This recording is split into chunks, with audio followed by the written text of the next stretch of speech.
It is the third day of August. The year is really running very fast, so we should embrace the speed. A warm welcome to TV Africa News, and thank you for always joining us. This is Africa Today. My name is Najuma Luima, but first are the headlines. Health Ministry opens online portal to verify COVID-19 vaccination status. Tax operators are warned against forcing their way into refurbished old tax pack. South Sudan swears in new parliament vote under peace deal. And in sports, new Ukraine's coach Micho names Livingstone Mbabazi as his assistant. A warm welcome once again. Now the news in detail. Following the forgery of COVID-19 vaccination cards and the use of fake vaccines, the Health Ministry has launched an online portal through which those already inoculated can check their status and get certificates. Our reporter Nalugo has more. Dr. Alfred Druel, the program manager of the Ugandan National Expanded Program on Immunization, said the system is instant, adding that applicants should be able to get a PDF copy of their verified results within seconds. According to Druel, the vaccination certificate will be the country's official COVID-19 vaccination document. To find out one's vaccination status, people who have been fully vaccinated need to enter in the details of their identification number and the last 6 digits of the mobile phone number they used at vaccination. For the identification number, vaccinated persons can enter in their national identification number NIN or passport numbers. While the online certificate will carry some of the details on the cards being issued, the Health Ministry's Senior Public Relations Officer, Emmanuel Ainebiona, said the certificates will also have a QR code that can be scanned to verify the authenticity of the card. Following the resumption of public transport on Monday, police in Kampala have warned some tax operators who are trying to force their way into refurbished old tax pack, saying it is not yet functional. In the revised COVID-19 measures, the president lifted the inter-district travel ban on private cars and allowed taxis, buses and border cyclists to operate at 50% capacity. We have more. On Monday, some of the taxi operators wanted to forcefully enter the old tax park, which is not yet officially opened to them, but they were dispersed by the police, which was deployed within and outside the tax park. Speaking to the media, the police spokesperson Fred Enanga pointed fingers at Rashid Sechindi for allegedly being the ringleader behind such acts of criminality of mobilizing drivers and conductors to prematurely occupy the old tax park. Enanga warned leaders in the tax industry against forcing their way into the refurbished tax park before it is commissioned. The reopening of the refurbished old tax park has taken some time since the Kampala Capital City Authority promised to officially hand it over to the commuter tax operators after closing it off for more than a year for refurbishment. KCCA postponed the reopening of the park in May this year. Reporting for TV Africa News, Nahawe Kajira. Police have said that despite the easing of the lockdown, they are to intensify curfew operations as one of the measures to control the spread of the deadly virus. President Museveni on Friday announced the easing of the 42-day lockdown after a reduction in daily confirmed cases. The president, however, noted that the curfew will remain in place at 7 p.m. Kachanchu reports. Addressing journalists on Monday, the police spokesperson Fred Enanga said after easing of the lockdown, many Ugandans will tend to violate the guidelines that are still in place, including the curfew, but noted security will continue enforcing the guidelines. The police spokesperson said security will ensure compliance with the standard operating procedures for businesses at Chikubo, all malls, arcades and other shopping centers as directed by the president as he eased the lockdown last week. Enanga said security will also ensure government ministries, departments and agencies adhere to the 20% requirements of the staff allowed to work as directed by the president. The police publicist noted that in the previous week, a total of 2,336 persons were arrested for flouting curfew and other lockdown guidelines aimed at reducing the spread of the deadly virus. He added that a total of 3,952 motorcycles were impounded, out of which 2,551 were issued with express penalty system tickets, 835 riders cautioned, whereas 299 motorcycles are still unclaimed. Let's take a very quick short break. We will be right back.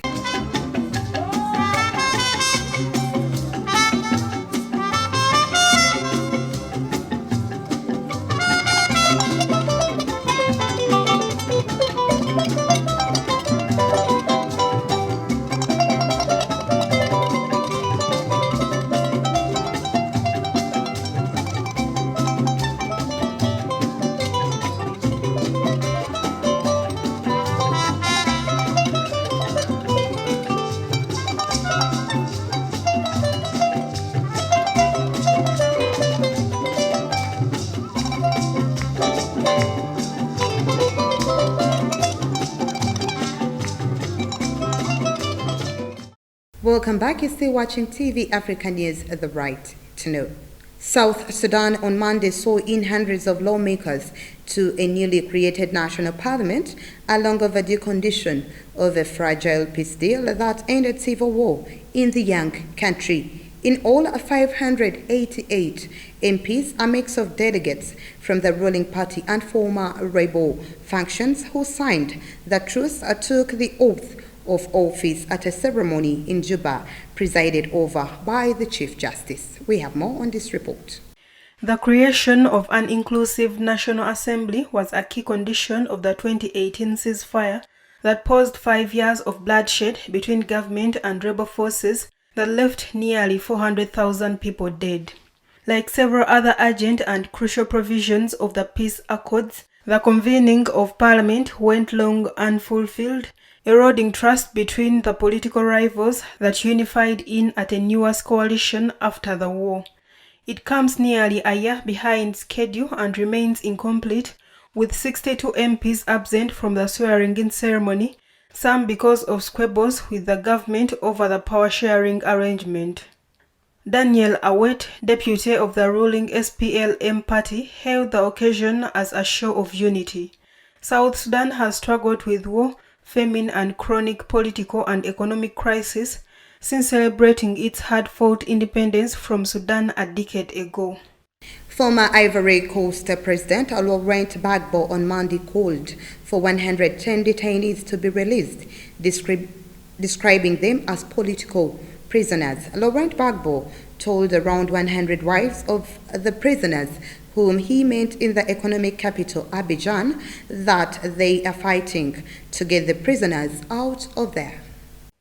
Gbagbo raised the issue during a meeting last week with current President Alassane Ouattara, the first between the two men since post-election violence in 2010 to 2011 left 3,000 people dead. The crisis was sparked after Gbagbo refused to concede defeat to Ouattara in the 2010 presidential election. The ensuing conflict was brutal, with both sides accused of atrocities.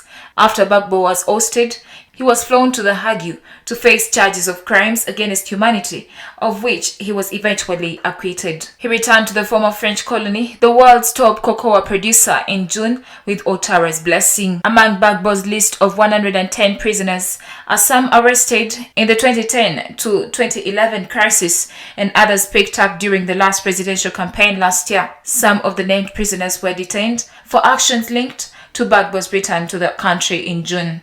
Moving on, archaeologists in Morocco have announced the discovery of North Africa's oldest Stone Age hand axe manufacturing site, dating back 1.3 million years, according to an international team on Wednesday.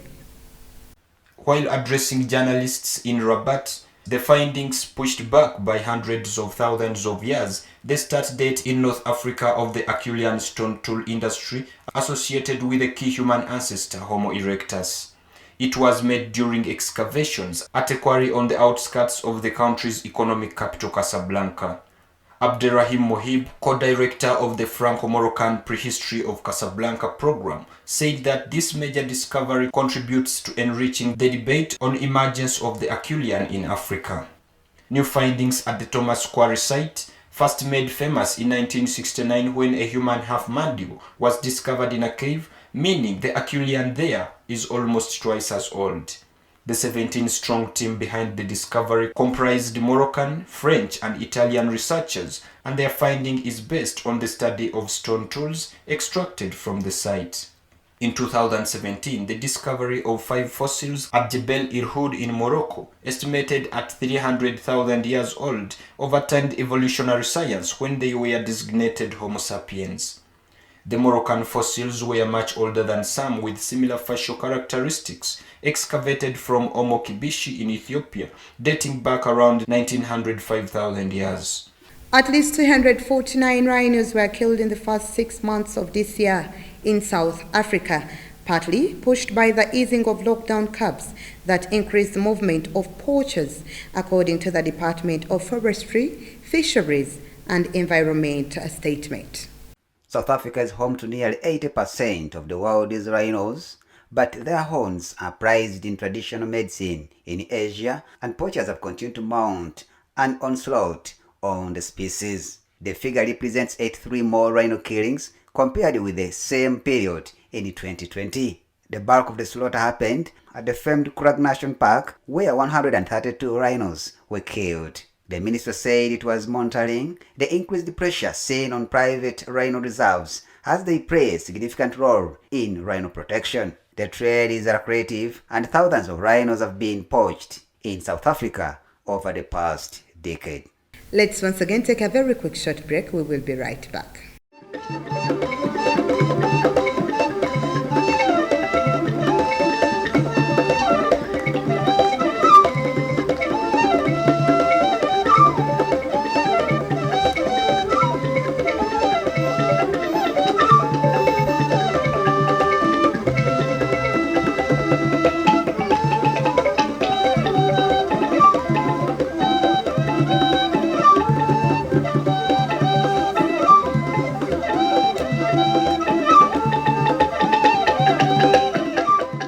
Welcome back once again. You're still watching TV Africa News, the right to know. In our business news today, USAID Chief Samantha Power on Sunday hailed Sudanese transition during a visit to Khartoum, where she discussed with officials the country's urgent economic and humanitarian needs. Sudan has been going through a rocky transition since the ouster in April 2019 of strongman President Omar al-Bashir. We have more.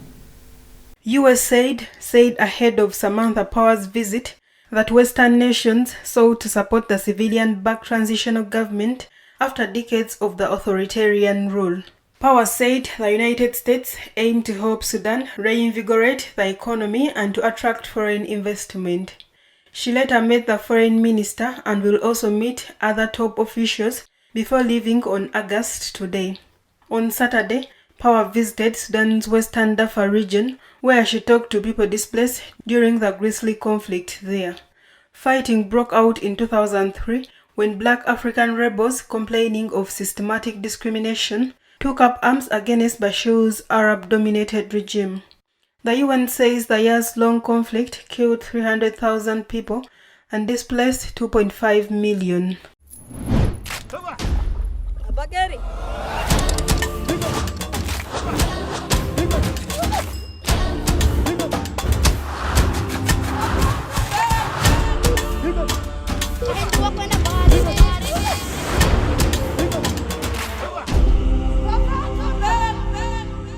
In our health news today, in Tunisia, the COVID-19 vaccination is picking up pace given the high number of cases in North African country. The country, which has been struggling to contain its outbreak of Delta variant, hopes to vaccinate half of its population by mid-October.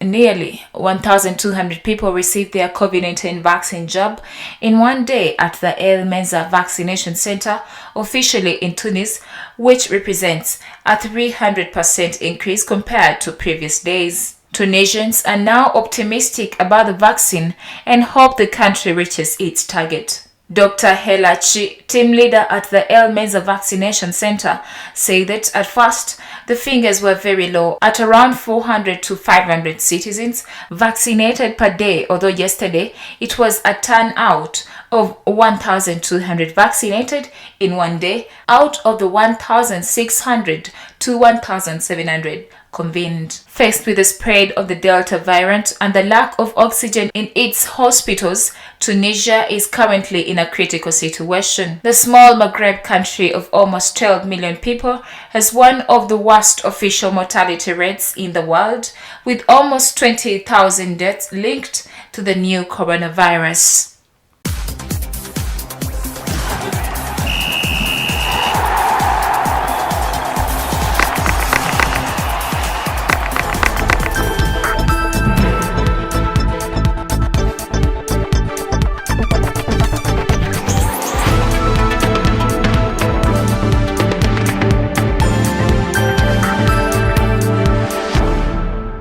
In our sports news today, the newly appointed Uganda Cranes coach, Molten Seledojovic Micho, has named Livingstone Babazi as his assistant.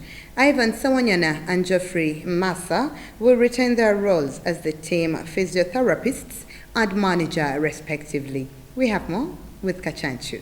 During a function where he was officially unveiled as the Cranes coach for the next 3 years, the Serbian international also named Fred Kajoba as his goalkeeping coach for his second tenure in charge of the Uganda national football team. Micho takes charge of the Cranes for the second spell after being in charge of the town between 2013 and 2017 before he resigned over alleged unpaid salary arrears. The Serbian technician has previously worked with Mbabas and Kajoba in the same positions during his first spell in charge of the Cranes, whereas Massa was the team captain then. Having guided Uganda to break the 38-year jinx not appearing for the AFCON finals back in 2017, Micho's first task during his second spell will come in September as the Cranes starts the 2020 World Cup qualifying journey.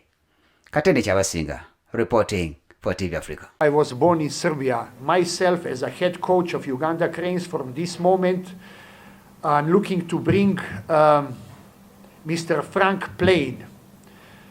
He's director of performance, master of fitness, coach that has worked with French national team with Kylian Mbappe and other players in the French national team, in PSG with Carlo Ancelotti, in Aspire Academy in Qatar with me, in Orlando Pirates with me, in Zambia, and he will come here with me to serve Ugandan football because as a witness of time, since last 20 years, I have seen that injury prevention, recoveries from injuries, reintegration back in the team, and he will lead that aspect and that ministry, I would like to call it. I'm bringing Mr. Adis Worku, that is representative of Borussia Dortmund on this continent and is one of 30 the best video analysts on this planet, together working, and we shall be able to see how operations are done in preparation for the matches in top 5 leagues in the Europe, in how it has been done, match day presentation, how reviews have been done, and this is an area that we shall cover in the most professional way with attention to the details. Livingstone Babazi will be the one that will assist as a matter of consistency, as a matter of assisting that we continue this journey in the best possible way. Same as a matter of consistency, we are having Fred Kajoba as a goalkeeping coach. Now, before we end our news bulletin today, let's take a recap of our top stories. Health Ministry opens online portal to verify COVID-19 vaccination status. Tax operators are warned against forcing their way into refurbished old tax pack. South Sudan swears in new parliament vote under peace deal. And in sports, new Cranes coach Micho names Livingstone Mbabazi as his assistant. That was the news. Thank you for always keeping it TV Africa. Please do stay tuned. More programming coming your way. This is Africa, and that was the news.